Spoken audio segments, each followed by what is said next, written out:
dare to question what really scares us. Horror cinema, while beloved for its spine-chilling excitement, is often trapped by its own promises. The audience demands certain thrills, so films in this genre quickly fall into well-worn routines, sometimes even more so than superhero blockbusters. And this is where things get interesting. Is horror doomed to be predictable, or can it offer something more? Zach Cregger's film Weapons lands right in the middle of this debate, as it funnels social and fantastical elements into a tightly controlled, highly familiar outcome. The story kicks off on a restless night at 2:17 a.m. in a quiet Pennsylvanian suburb. Without warning, 17 of 18 elementary school students slip out of bed, abandon their homes, and vanish into the darkness.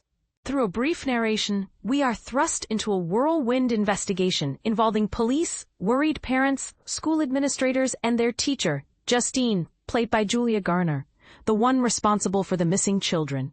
As panic spreads, parents point angry fingers at Justine, accusing her of failing their children. She, however, focuses her suspicions on the lone remaining student, a withdrawn, overlooked boy named Alex, Carrie Christopher, who seems burdened by resentment. To calm the furious parents and protect Justine, Principal Marcus, Benedict Wong, removes her from her post and forbids her from contacting Alex. With suspicions and anxieties escalating, the film untangles a web of neighborhood connections.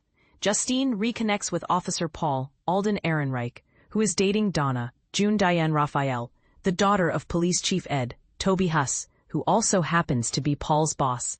Meanwhile, a small-time crook named James, Austin Abrams, hopes to cash in on reward money by finding the kids.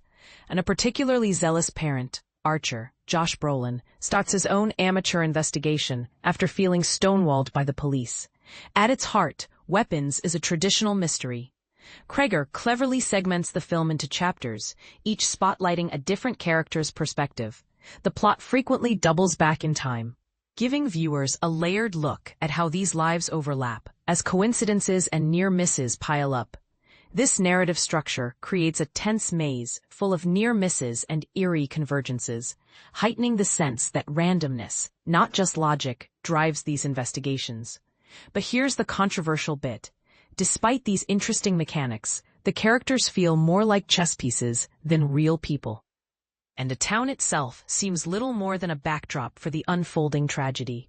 Early on, the director interjects horror through unsettling dreams, but once the story shifts into bloodier, explicitly supernatural events, it loses its grip on deeper meaning.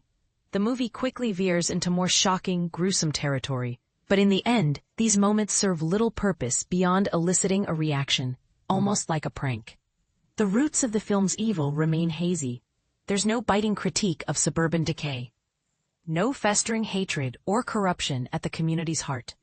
If you're looking for horror that explores the human subconscious or offers powerful symbolism, don't expect to find it here. Instead, Weapons embraces style and suspense at the expense of substance, ultimately blocking out any real engagement with the world it depicts. Striking imagery, like the children fleeing, arms in an inverted V, provokes discomfort. Echoing famous moments of historical trauma, such as the photo of Phan Thi Kim Phuc escaping napalm in Vietnam. Is this resonance intentional or just a coincidence? Either way, it signals Cregger's narrow focus. Sensational set pieces trump authentic emotional or social insight. Now compare this with Athena Rachel Sangari's Harvest, based on the 2013 novel by Jim Crace. Here, horror creeps in more gradually, emerging only halfway through and then casting previous events in a new, chilling light. Set in a secluded Scottish village that seems ripped from the Middle Ages. Harvest exemplifies folk horror, a genre where danger bubbles up from ancient traditions and rural folklore. Recent parallels include Midsummer and The Northman. Classics like The Wicker Man paved the way.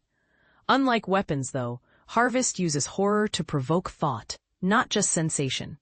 Life in the village looks blissfully simple. Fields are farmed collectively. The lord of the manor, Master Kent, Harry Melling, leads with encouragement rather than punishment.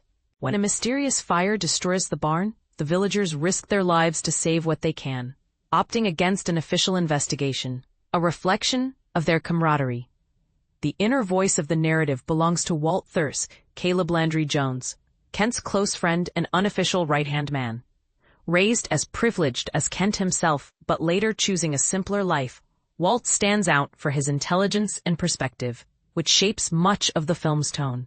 His story converges with other characters, including Quill, Arinze Kene, a mysterious newcomer mapping the landscape, and three strangers collectively dubbed the Beldams, whom villagers falsely blame for the fire. These outsiders symbolize impending change.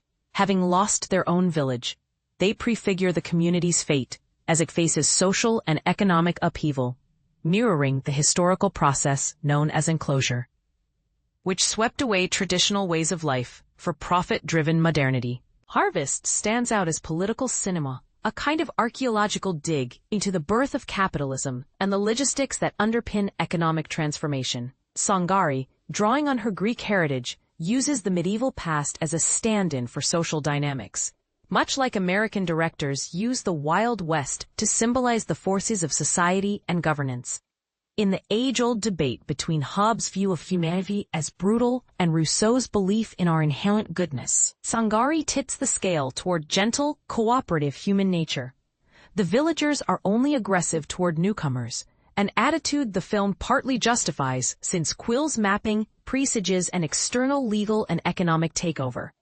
Even Walt's wisdom becomes ambiguous, as his reluctance to act prevents him from saving his neighbors.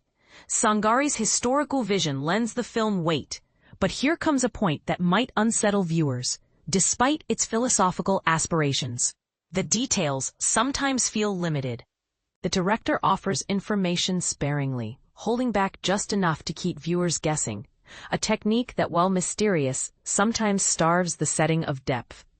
The village, though picturesque and idyllic, is oddly sanitized, lacking the messiness, disease, and discomforts that characterized real medieval life.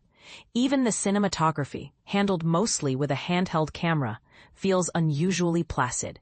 Nature, though admired in lovingly detailed shots, loses its edge and wonder.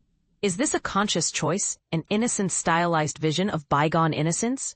Or does it flatten the community into something less human, reducing its people to innocent, almost childlike figures who want for nothing beyond the simple pleasures of life? Both Kreger and Sangari, in their own ways, allow the conventions of horror, whether